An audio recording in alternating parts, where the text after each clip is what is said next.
It sure is. Okay, so this is problem number one. I see a box on a table. I see a box being hung. We just saw one like this. There's a block of mass 10 kilograms rests on the table. Another mass is hung off the edge. Assume a frictionless and massless pulley. Says mass is added to M2 until just before it begins to slide. Just before it begins to slide. That suggests that I'm dealing with a net force. Oh, Mr. Shelton hit the button. Sorry, ejected. That's a net force equals zero kind of thing going on because it's just before it begins to move. So what is the coefficient of friction and what type of friction is it? This is static friction. And so let's talk about what we do know about this situation, since we know that it's not moving as of yet. Ooh, help me find the right tool. That's the right tool for that job. All right, so the box is got, I'm going to assume 4 forces, but they are balanced. So I'm going to draw them in a way that demonstrates balance. I'm kind of sketching really fast. I want you to do better on your test, but I understand that we have limited time. This box has a similar set of things going on, and I don't know, the masses of these things, but I know that they all have to be balanced here in the beginning because it's not moving. So in this instance, because it's not moving, the tension is going to equal the weight of this box. It's not moving. Any question about that? Okay, so I want the coefficient of friction for this circumstance, and we're assuming we're right at the edge. That's important because static friction can be any value up to a maximum, and then it breaks, and then it starts to slide, and kinetic friction takes over. So we're going to spend a lot of time talking about that. It'll be a recurring theme throughout the year.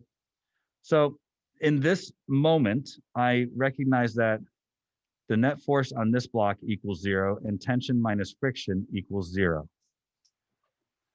Also, normal must equal M1G. These are all circumstances for problem number 1. Now, I know from looking at box 2 that the tension has to equal M2G. And I know that I'm skipping some steps, but I think these are steps that are okay to be skipped with us.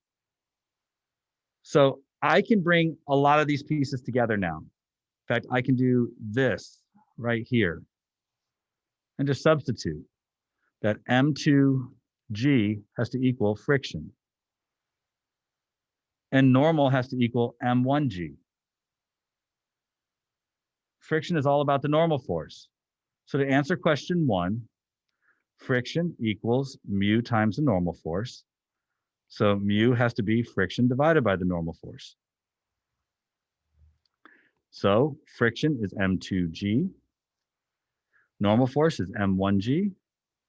My answer is M2 divided by M1.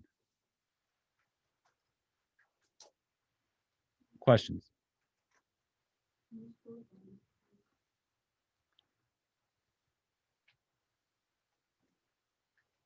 All right. Question 2. The mass is given a small tap and it begins to slide. No change is made to the hanging mass. The new coefficient of friction is 0.4. What is the frictional force acting on M1 and what type of friction is this? Oh, we're told that mass 2 is 6 kilograms.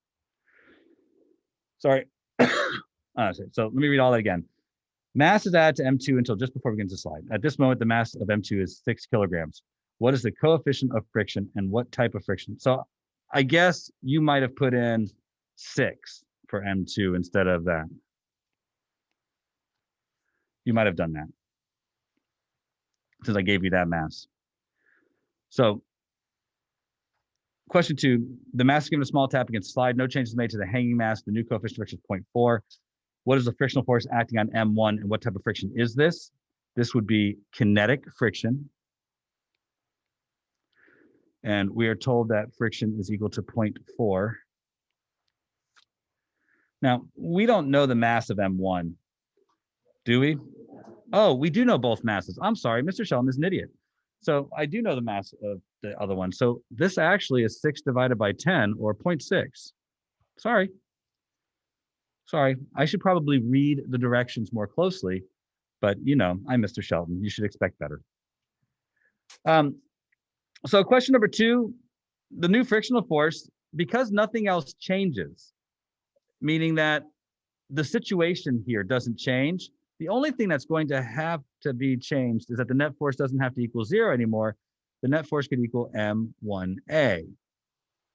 That's what can change. And that means that the tension minus the friction doesn't have to equal 0 anymore. It can equal M1A. But this doesn't change at all because the surface is still horizontal. So normal force still equals the weight. All that has changed is that the coefficient of friction is now 0.4, which means that I can calculate the frictional force because it's 0.4 times 10 times G, which means the frictional force is 40 newtons. So that is the frictional force acting on the system.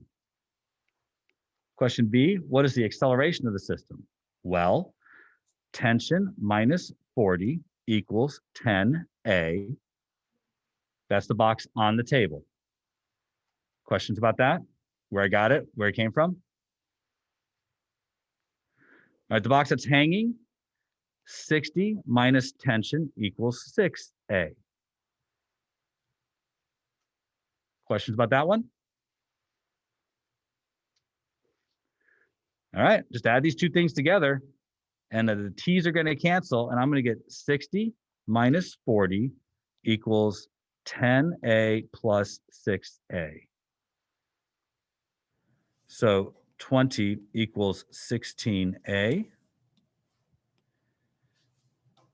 So A has got to be, 20 over 16, which is 5 force, or I don't know, 1.2.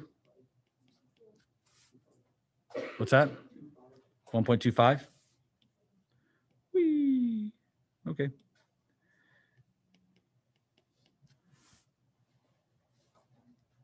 All righty, question C, what is the tension in the string? I need to find a place to go solve for the tension, and I have 2 places where I can do that. Since I have A, I can pick this one or this one to find the tension in the string. You'll get the same answer regardless. So I'm going to go with this one, 60 minus T equals 6 times 5 force. So that's 30 over 4, 15 over 2, 7.5. So 60 minus T is 7.5. So T is going to be, is that 52.5 newtons? There it is. It'd be a good idea to check your work in the other side.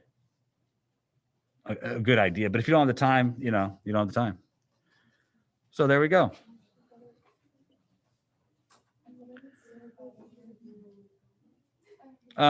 This is largely a calculation portion of the problem. There should be some discussion questions on your test too, but you want to do the second page? Yeah. All righty. I will point out that there wasn't an incline on this practice test. That doesn't mean that there's not one on your actual test. Okay, I just want to make sure that's clear. I even put that in the fine print down here at the bottom so that you would be aware. I could just as easily have inclined plane portions of the problem. So let's take a look, shall we? 2 masses on the table, 75 and a 25. The 2 blocks are dragged across the tabletop. There is no friction on the table. And the applied force is 200 newtons. 200 newtons. No one can see that. 200 newtons. What is the acceleration of the system? Well, the easy answer of this, if there's no friction, is that the net force equals ma. I could just say that that's one big block of mass 100. And therefore, I'd have 200 equals 100 A, or A equals 2 meters per second squared. There's nothing wrong with that. If there's no other forces acting on the blocks, there's no reason you couldn't do that. But if you want to be thorough, then we should probably say this block has a 200 Newton force this way and tension this way. And yes, there's also normal force and weight, but since there's no friction and it's not at an angle, the normal force and the weight aren't really contributing to this problem. This box has got tension, and that's it. So doing this problem the long way, question A, I'd have 200 minus T equals 25A, and T equals 75A. I would add those together and get, lo and behold, 200 equals 100A. So A equals 2 meters per second squared. That's the long way. There's nothing wrong with that. You need that to get the tension. But that gets me the acceleration. If I want the tension, I'm going to probably go right there.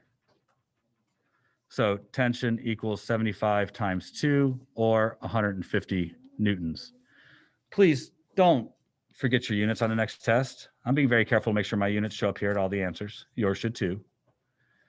See, if the block suddenly encountered a section of the surface where there was a coefficient of kinetic friction of 0.4, would this change the force between the blocks if you continue to pull with the same force? Would it? I mean, you can find out. You can do the problem and see if it does. So, although you could give a verbal answer, your verbal answer should probably be complete. The acceleration goes down because friction is acting on both of them. So does that change the tension? Well, it very likely does. The acceleration is going to be less, and now there's a frictional force acting on both of these blocks. But I want to be thorough, so we're going to work it out. It does mean I need the normal force on both blocks. So weight normal in both directions. Let's consider that for the 75 kilogram box, the normal force has to be 750. And I have tension minus friction equals 75A. And for the 25 kilogram box, normal is going to equal 250. And I have 200 minus tension minus friction equals 25A. I need the frictional force. So friction equals a percentage of the normal force.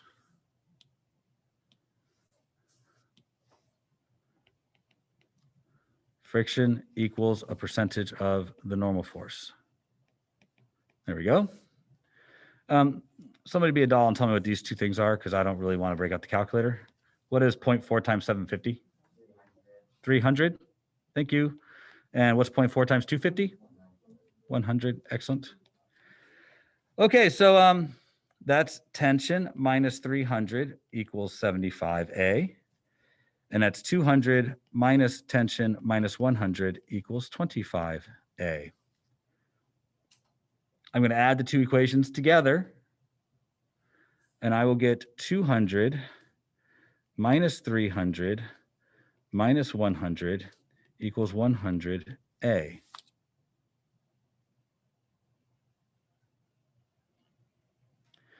This looks to be negative 200 equals 100A. So A is negative 2 meters per second squared. Suddenly my system is slowing down.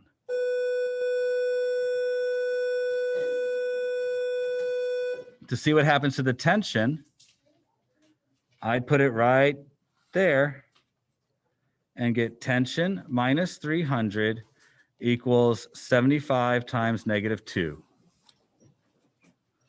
So that's going to be tension equals 150.